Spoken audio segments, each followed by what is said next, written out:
Bonjour, c'est Ursule encore. On est le 5 octobre 2023. Alors, je viens sur la trompette aujourd'hui encore et je viens proclamer le retour de notre Seigneur Jésus-Christ. Amen, alléluia, soyons tous bénis, soyons remplis de sa joie. Amen. Alors, l'enfantement, prélude à la restauration. Amen. L'enfantement est prélude à la restauration. Amen. Je commence donc par ce rêve que le Seigneur m'a donné dans la nuit dernière, la nuit d'hier à aujourd'hui. Alors, j'ai vu des hommes. Je ne sais pas pourquoi je n'ai pas vu les femmes, mais j'ai vu les hommes. Donc, ils étaient là, ils criaient, ils pleuraient. Et puis, ils avaient des mains au niveau des reins. Et c'était une situation difficile, vraiment. C'était les hommes. Alors, et je regardais cela, et puis le Seigneur m'a dit, mes enfants vont pleurer. Il dit, mes enfants vont pleurer, ils vont se lamenter, ils vont tellement abonder dans la détresse, parce que pour le moment, ils aiment aller à Babylone, ils aiment les choses de Babylone. Je leur parle, mais ils sont vraiment corps et âme dans Babylone. Il dit, mais ils vont pleurer. Ils vont tellement pleurer que les larmes vont devenir des rivières. C'est ça qui va arriver à mes enfants. Et après, il m'a dit, on est dans le temps de Jérémie et 30, le verset, le verset 6. Amen. C'est dit, informez-vous et regardez si un mal enfante. Amen. Il m'a dit qu'on est dans ce temps-là. C'est pourquoi dans mon rêve, j'ai vu des hommes en détresse. Alors vous savez, bon, généralement, il y a des gens qui sont tenus très loin de cela, les jeunes et tout. Mais généralement, quand vient le moment pour une femme d'enfanter, c'est pas des moments faciles. C'est des moments très difficiles. Et souvent, en tout cas, c'est vraiment quelque chose. Et la grâce de Dieu fait tout simplement que une fois que le bébé, son heure vient, c'est tout simplement que les contractions se déclenchent. Le bébé doit sortir, c'est tout. Il ne peut plus rester à cet endroit-là qu'il a gardé pendant 9 mois, mais lui, il aimerait rester. Mais les conditions telles que Dieu l'a fait sont telles que l'enfant doit sortir et aller se débrouiller, aller vivre par lui-même et grandir. Et ça prend tout simplement que la mère puisse supporter ces douleurs intenses-là et la joie qu'elle a à la fin, c'est d'avoir son bébé en main. Et les hommes étaient dans cette détresse-là. Les hommes que j'ai vus, ils étaient dans cette détresse-là, un état terrible. Et nous savons que généralement les hommes, ils n'enfantent pas, ce sont les femmes. Et c'était comme une première pour eux. C'est-à-dire, ils ne réalisaient pas la douleur de la femme, la souffrance de la femme. Les hommes ne le réalisaient pas. Mais le Seigneur me l'a fait voir dans le rêve. Ils se sont mis à le réaliser. Parce que c'est eux maintenant qui vivaient ça dans leur corps. Ils vivaient dans leur corps qu'ils voulaient enfanter. Ils devaient enfanter pour pouvoir se sauver de tout ce qui se passait. Mais,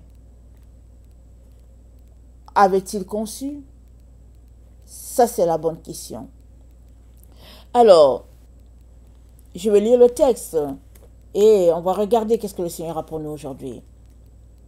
Dans Jérémie 30, la parole qui fut adressée à Jérémie de la part de l'Éternel en ces mots. Ainsi parle l'Éternel, le Dieu d'Israël. Écris dans un livre toutes les paroles que j'ai dites. Voici les jours viennent, dit l'Éternel, où je ramènerai les captifs de mon peuple d'Israël et de Juda. Dit l'Éternel, je les ramènerai dans le pays que j'ai donné à leur père, et ils le posséderont. Ce sont ici les paroles que l'Éternel a prononcées sur Israël et sur Juda. Ainsi parle l'Éternel, nous entendons des cris d'effroi. C'est l'épouvante. Ce n'est pas la paix. Informez-vous et regardez si un mal enfante.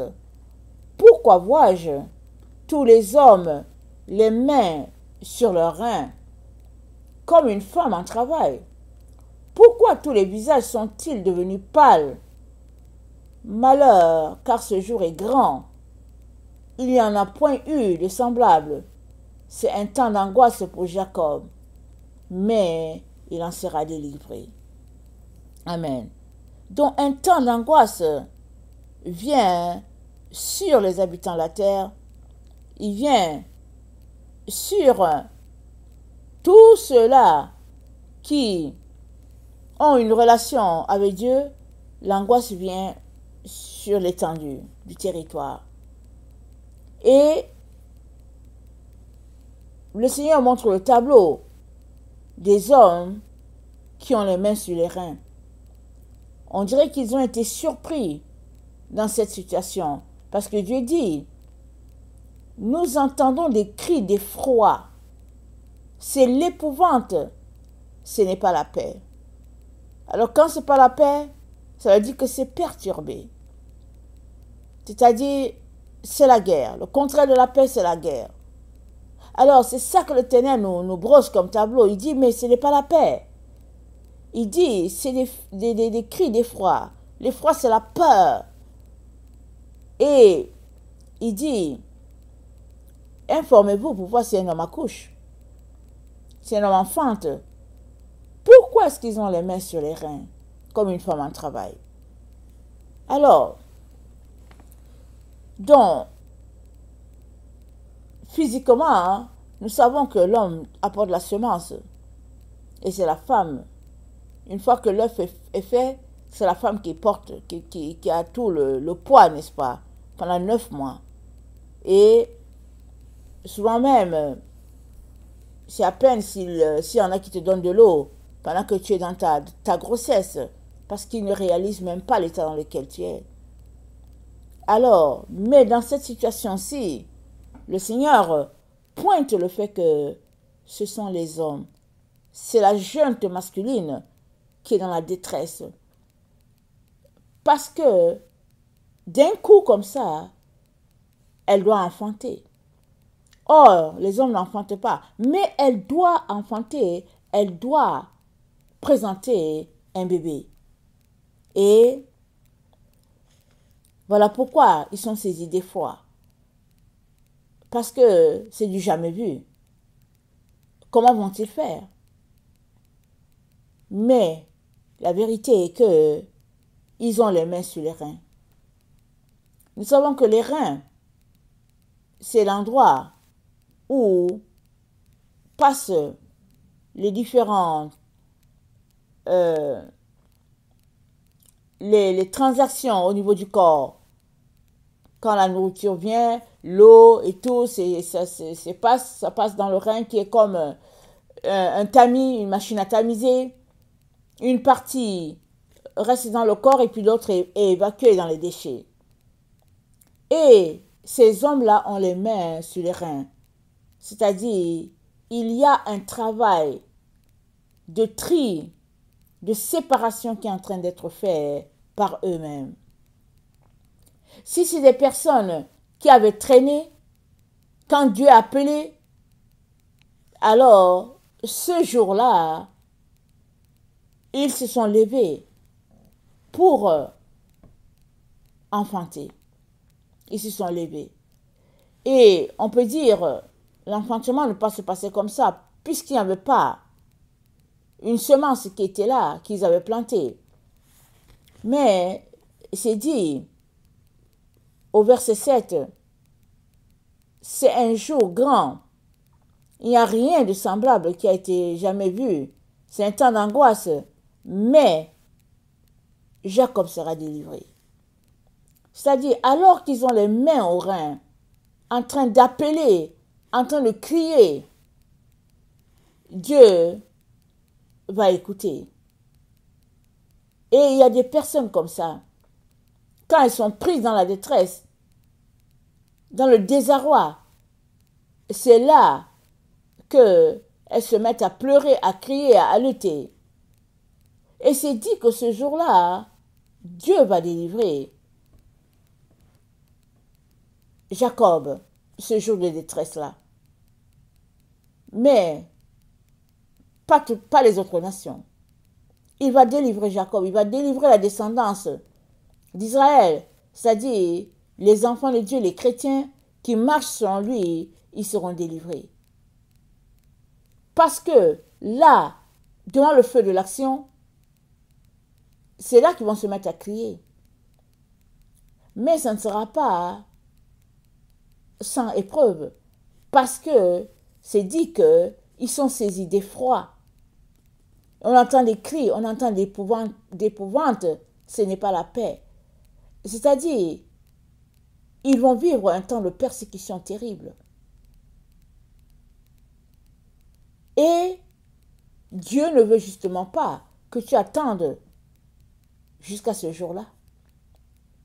Maintenant où tout semble paisible, le Seigneur t'invite à travailler pour avoir en main ton bébé.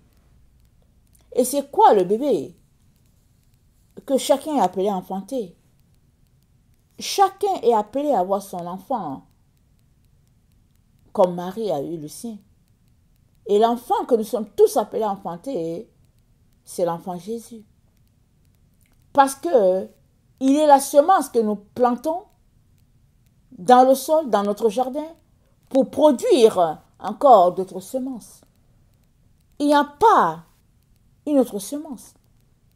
Il est la semence de vie.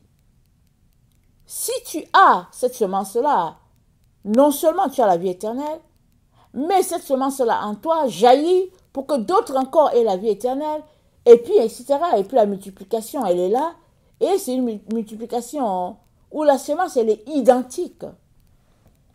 Le Jésus-Christ de notre temps, cette semence-là, c'est la même que celle que les apôtres ont eue. Ce n'est pas un Jésus-Christ, c'est différent. Parce que celui-là, il est venu pour nous apporter le salut. Il est mort, il nous a donné la vie éternelle et il nous a laissé de continuer le travail afin de sauver le plus grand nombre. Parce qu'il a dit en allant faire des disciples, baptiser le nom du Père, du Fils, du Saint-Esprit et apprenez-leur à observer la loi.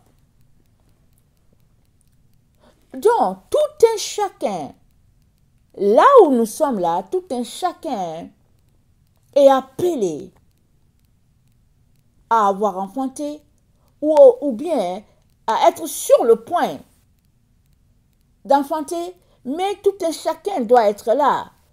Tu dois avoir ton bébé quand cette situation-là arrive. La situation de détresse,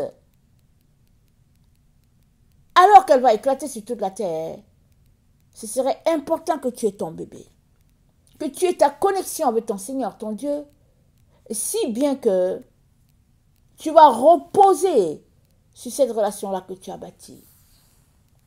Mais si tu n'avais pas déjà développé cette relation, alors ça sera un temps terrible. Parce que souvent c'est là que la confusion vient, c'est là que le découragement vient, c'est là où on perd toute direction. Et Dieu ne veut pas cela pour toi. Et il te dit, il est important que tu aies en main ton fruit. Parce que c'est ce fruit-là qui va te sauver. Parce que Marie a enfanté Jésus, mais c'est Jésus qui la sauve. C'est le fruit-là qui la sauve. Parce que ce fruit qu'elle a enfanté, et elle est jusqu'à la croix, il a donné de sa vie afin que toute l'humanité soit rachetée. Donc ce fruit-là, qui est Jésus, c'est le même que Marie a porté. Marie l'a porté, elle l'a eu physiquement. Et quand il est mort, il est devenu une plante et qui pouvait se répandre dans plusieurs autres vies. C'est ça qui s'est passé. Parce que Jésus-Christ a dit, si le grain ne meurt, il ne peut pas rapporter d'autres. Il reste juste lui seul. Mais quand il meurt, alors il pourrit, et puis il redevient une autre plante. Et Dieu lui donne la forme qu'il veut, tel que Paul aussi l'a expliqué dans 1 Corinthiens 15.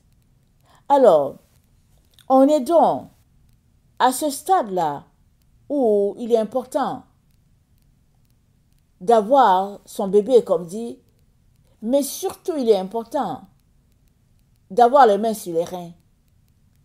Dans Luc 12, on a lu ce passage hier, amen. Dans Luc 12, Jésus-Christ nous a donné le conseil. Luc 12, le verset 35. Voilà ce que Jésus-Christ dit, il parle encore de reins. Il dit que vos reins soient sains et vos lampes allumées, et vous soyez semblables à des hommes qui attendent que leur maître revienne des noces, afin de lui ouvrir dès qu'il arrivera et frappera. Heureux ces serviteurs que le maître à son arrivée trouvera veillant. Donc, on est appelé à veiller, à avoir l'esprit allumé, à se renseigner, à chercher. C'est là qu'on doit être, en train de fouiller. Qu'est-ce que Dieu a dit? Qu'est-ce qui se passe? On ne doit pas être endormi, on doit être éveillé. Et c'est dit que vos reins soient sains. Vous savez que c'est aux reins qu'on met la ceinture. Et c'est dit quoi? À nos reins, la ceinture de vérité. La ceinture ici, ça représente la vérité.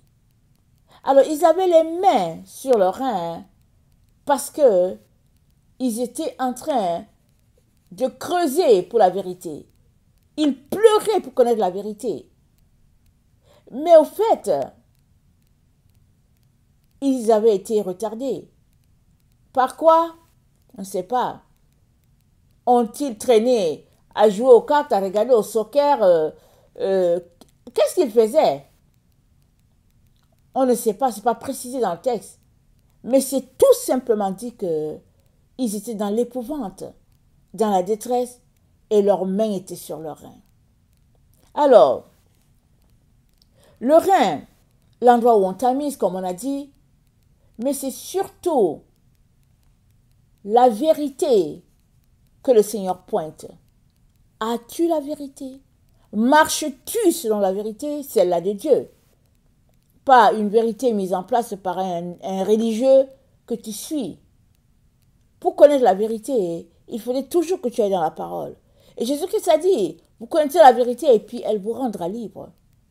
Donc, c'est en poursuivant la vérité que tu as fini par la voir, et quand tu auras la vérité, elle te conduira de manière à ce que tu sois libéré, tu sois délivré. Parce que les humains, ils ont souvent des liens, les uns différents des autres, mais toujours est-il que tant que le lien demeure sur ta vie, c'est une barrière pour que tu puisses t'unir parfaitement à Dieu. On est dans le temps où chacun doit être uni à son Créateur et à son Sauveur. Tu ne peux donc pas dire que, ah oui, ma mère va prier pour moi, mon père va prier pour moi, et puis tu vas aller. Non, non, non.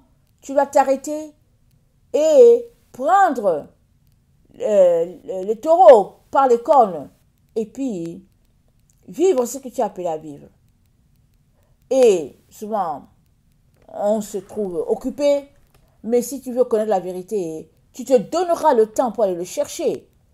Parce que la vérité, elle est révélée, c'est Jésus. Maintenant, il faut connaître qu'est-ce qui se cache derrière ce nom-là pour toi, afin que là où il n'y a encore rien, là où tout est calme, tu puisses avoir ton bébé là en main, et ayant ce bébé là en main, tu vas tout simplement prendre le temps pour renouveler tes forces dans le Seigneur. Et quand cet événement va arriver, parce que ça va arriver, tu pourras continuer de reposer en lui et non être pris de détresse ou bien d'épouvante. Alors, beaucoup d'enfants de Dieu refusent que c'est le temps de la fin. Ils refusent tout simplement. Ils refusent. Et dans Daniel 7, nous sommes informés par notre Dieu du temps dans lequel nous sommes. Daniel 7, le verset 21, c'est dit, le verset 23, il me parla ainsi, le quatrième animal, c'est un quatrième royaume, qui existera sur la terre différent de tous les royaumes, et qui dévorera toute la terre, la foulera et la brisera. Les 10 cornes, ce sont 10 rois, qui s'élèveront de ce royaume. Un autre s'élèvera après eux. Il sera différent des premiers. Il abaissera 3 rois. Il prononcera des paroles contre le Très-Haut. Il opprimera les saints du Très-Haut. Il espérera changer les temps et la loi. Et les saints seront livrés entre ses mains pendant un temps, 2 temps et la moitié d'un temps. Ça fait 42 mois. Puis viendra le jugement et on lui ôtera sa domination qui sera détruite et anéantie pour jamais. Le règne, la domination et la grandeur de tous les royaumes qui sont sous les cieux seront donnés au peuple des saints du Très-Haut. Son règne est un règne éternel et tous les dominateurs le serviront et lui obéiront. On est informé qu'après ces 42 mois-là, le jugement de Dieu viendra. Et c'est dit, on lui ôtera sa domination, qui sera détruite et anéantie pour jamais. On lui ôtera sa domination. On s'est mis pour qui? On ne sait pas, mais sa domination lui sera ôtée. Mais avant cela, le Seigneur nous parle de 42 mois, bien précis. Et vous n'êtes pas sans ignorer le temps dans lequel nous sommes. Si vous prenez les Écritures, vous allez savoir parfaitement le temps dans lequel nous sommes. Mais vous pouvez jouer aux gens qui ne savent rien. Il y a plein d'enfants de Dieu qui jouent aux personnes qui ne savent pas, parce qu'ils ne veulent pas entendre. Ils marchent selon le slogan qui dit « n'y crois pas et puis ça ne va pas t'arriver ». Ou bien il suffit de ne pas penser et puis tout ira bien. Et ils marchent dans la voie de la perdition. Au lieu de prendre la vérité et de se presser pour ne pas périr, ils jouent aux gens qui sont occupés à autre chose. Si on prend Apocalypse 12, parce que ce texte va de pair avec le texte de Daniel, si on prend Apocalypse 12, nous sommes informés qu'il y a un grand signe dans le ciel et il y a un second signe qui oppose ce signe-là. Et c'est dit, c'était un dragon rouge ayant 7 têtes et 10 cornes, et sur ces têtes, 7 diadèmes. Donc il faut qu'on sache que la situation décrite dans l'Apocalypse, ça se passe au niveau politique, ça se passe au niveau religieux, ça se passe au niveau de l'individu. Et Dieu présente tout cela ensemble parce que tout cela a été infecté par Babylone, mais toutes les sphères de la société sont touchées par l'esprit du dragon. Et ici, il y a l'Apocalypse 12, dès qu'on le lit, on est en face d'une situation politique. On est en face d'une situation politique, la véritable église qui est là, et puis le dragon qui l'oppose, comme un pays, et c'est dit quoi? C'est dit, sa queue entraînait le tiers des étoiles du ciel et les jetait sur la terre. Et le dragon s'éteint devant la femme. Donc, de la situation politique, on passe à une situation religieuse et tout est fait pour empêcher l'enfant de Dieu d'aller plus loin et de pouvoir adorer son Dieu.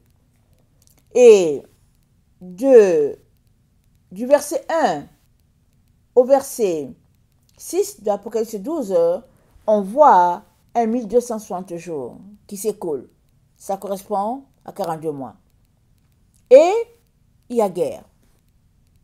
Alors, si nous nous arrêtons et regardons la vie qui se passe dans la société, il y a effectivement guerre. Mais si toi tu dis qu'il n'y a pas guerre, c'est parce que tu es du côté du dragon. Parce que tous ceux-là qui ne sont pas avec le dragon savent qu'il y a guerre. Et ils se battent dès leur lever jusqu'au coucher. Ils savent qu'il y a guerre. Si toi tu dis que non, tout est cool, c'est parce que tu es dans le système. Mais maintenant, l'occasion t'est donnée de sortir de là. Parce que si tu es dans le système et que tu ne fais rien pour en sortir, tu seras englouti, complètement détruit. Et c'est pas ça que tu veux. Tu ne veux pas périr. Je suis sûre que tu ne veux pas périr. Et quand nous lisons Apocalypse 12, au verset 14, voilà ce qu'il dit.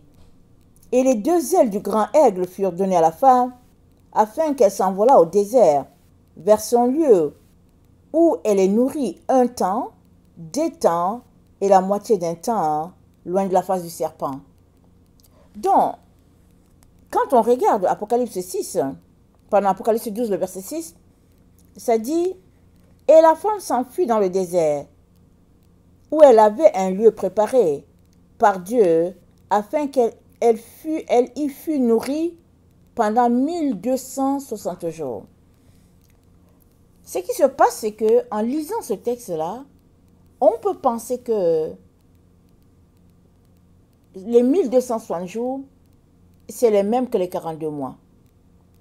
De toutes les manières, 1260 jours, ça équivaut à 42 mois. Ça, c'est sûr.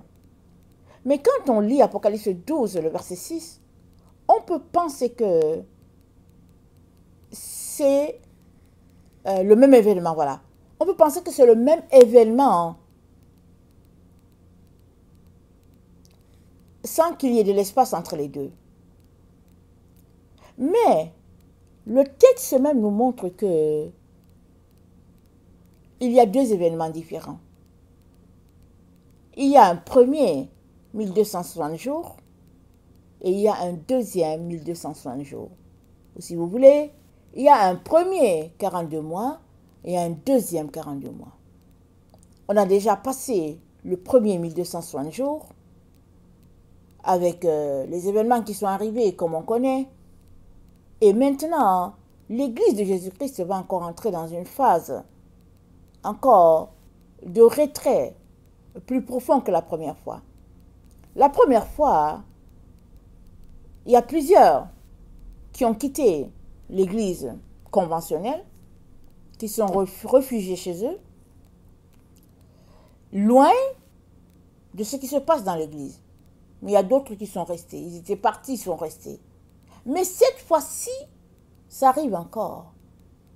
Et il est conseillé à tous ceux-là qui disent qu'ils appartiennent à Jésus-Christ de prendre leur claque et de s'en aller. Parce que tous ceux-là qui vont refuser de quitter la vie d'église vont appartenir au serpent définitivement. Parce que l'église de Jésus-Christ telle que nous la connaissons va tout simplement s'associer avec le système de manière à faire un seul.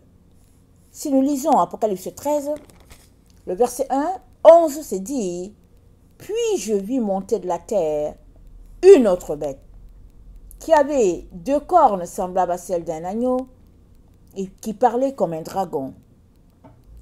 Elle exerçait toute l'autorité de la première bête en sa présence. Elle faisait que la terre et ses habitants adoraient la première bête dont la blessure mortelle avait été guérie. » Donc, la deuxième bête est celle-là qui agit sous le deuxième régime, c'est-à-dire le régime qui commence à Apocalypse 12, le verset 13. La deuxième bête, elle agit là sous ce régime-là. La première bête, elle a agi sous le premier régime, le premier événement qui est arrivé. La deuxième bête, elle agit sous le second régime. Et la deuxième bête, elle ressemble à un agneau. Mais elle parle comme un dragon. Et quand on continue de lire, c'est dit, au verset 14 d'Apocalypse 13, c'est dit, cette bête-là séduisait les habitants de la terre par des prodiges qui lui étaient donnés d'opérer, et elle demandait aux habitants de la terre de faire une image à la bête. C'est-à-dire, elle demandait aux habitants de la terre de ressembler à la bête. Un côté religieux, et puis un côté santé, et puis diriger tout cela par le serpent. Donc, les êtres humains seront tout simplement à l'image de cette bête-là. Il y a quelque temps, le Seigneur m'avait donné un rêve, et dans le rêve, le monde avait changé, c'était différent. Les systèmes étaient différents. Tout était différent par rapport à ce qu'on connaît.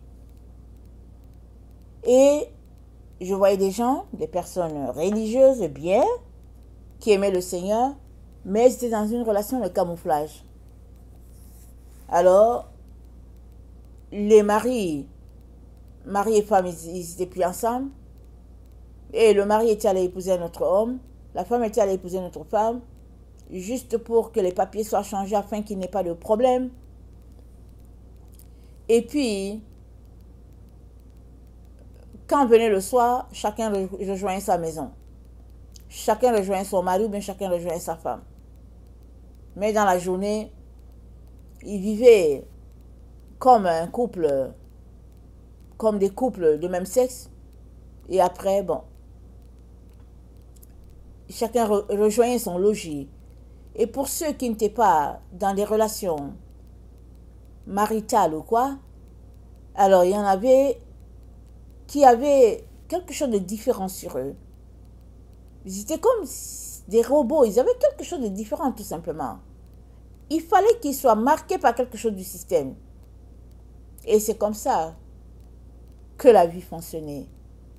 Et dans ce rêve, le Seigneur m'a dit, tu as vu,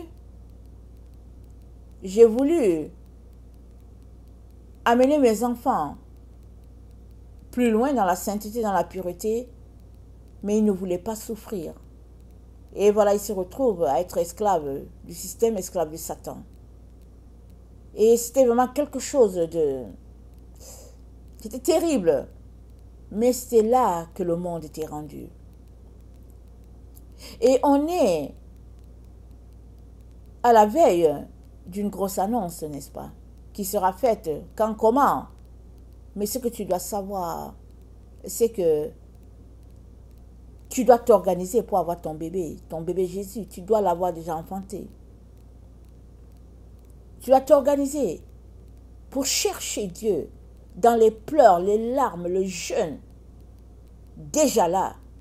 De telle sorte que quand ils annonceront toutes leurs histoires-là, tu auras traversé cette zone houleuse là pour être en sécurité avec ton Seigneur. Il y a des gens qui ont donné leur vie à Jésus, 20, 30 ans, ils n'ont jamais jeûné. Jamais. Ils n'ont jamais fait un sacrifice pour Jésus. Ils passent leur vie à manger, à faire tout ce qu'ils veulent.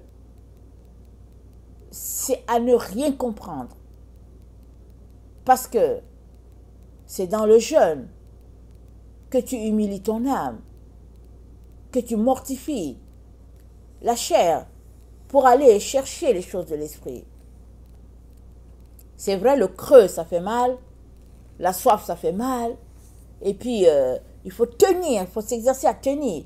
Pendant que le corps tient et que tu le soumets à ta volonté, en même temps, tu es en train de détruire les barrières qui te séparent de ton Dieu et tu es en train d'avancer pour aller à lui. Les enfants de Dieu aujourd'hui, ils aiment la facilité. Ils ne sont pas prêts à donner un iota à leur Seigneur. Ils ne sont pas prêts. Ils veulent tout du Seigneur, mais ils ne sont pas prêts à donner quoi que ce soit en retour.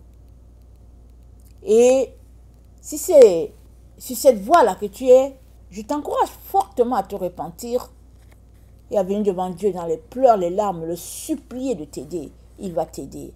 Parce que vient un jour où tu appelleras et il ne répondra pas. Parce que le temps où il était en train de t'appeler est passé. Et ce temps arrive rapidement.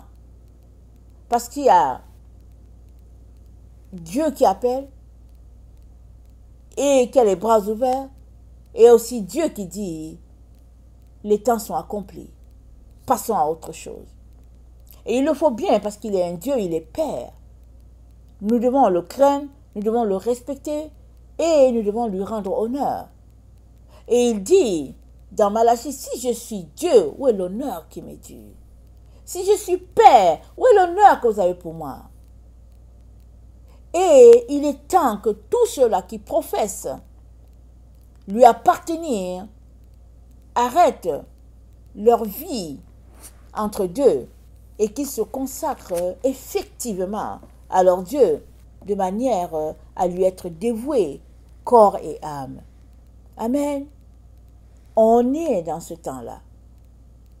Et n'attends pas ce jour terrible-là pour mettre tes mains sur tes reins et commencer à pleurer.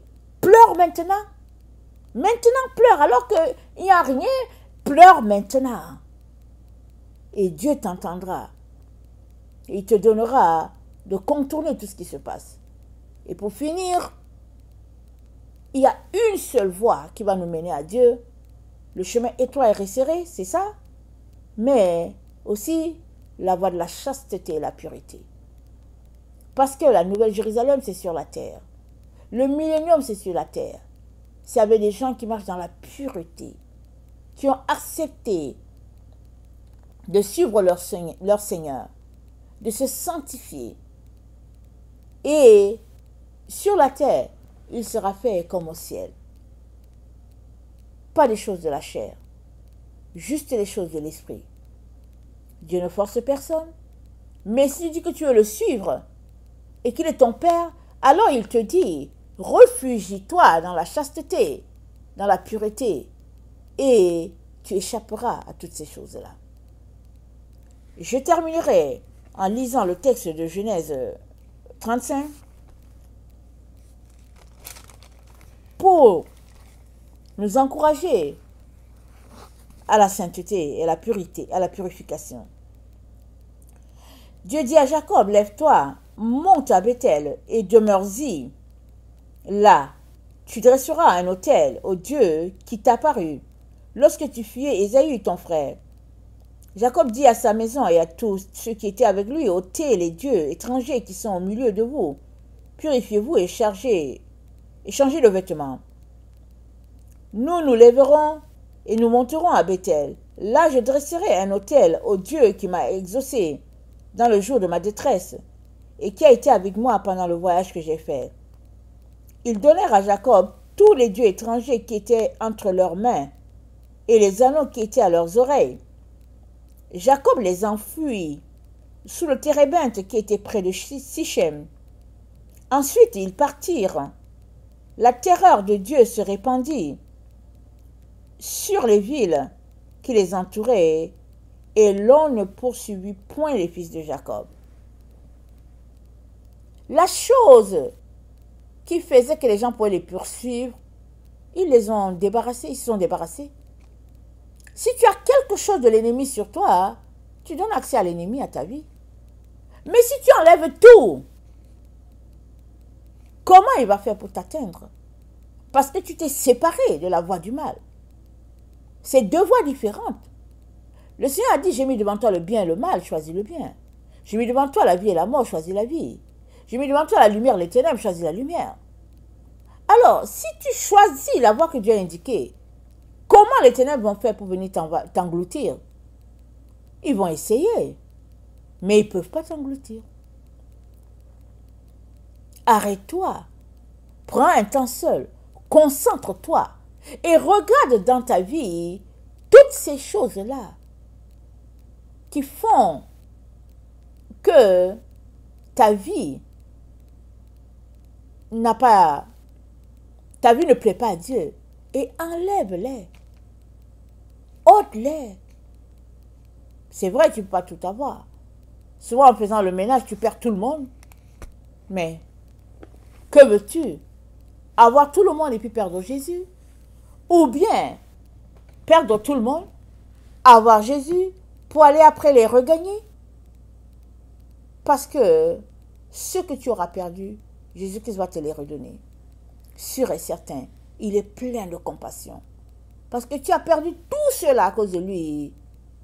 Il est le même encore qui va étendre la main pour les sauver in extremis. C'est le même Jésus. Mais avant que cela se passe pour toi, il faudra que toi-même, tu puisses tout laisser tomber pour lui. Et ça, arrête-toi et demande-toi à quel stade tu es avec Jésus. Parce que Jésus a tout donné, il n'a rien retenu. Pourquoi toi retiens-tu des choses? Pourquoi toi retiens-tu des choses contre lui? Pourquoi? Que le Seigneur bénisse sa parole. Maranatha, Jésus revient. Amen et alléluia, soyons tous bénis. Amen.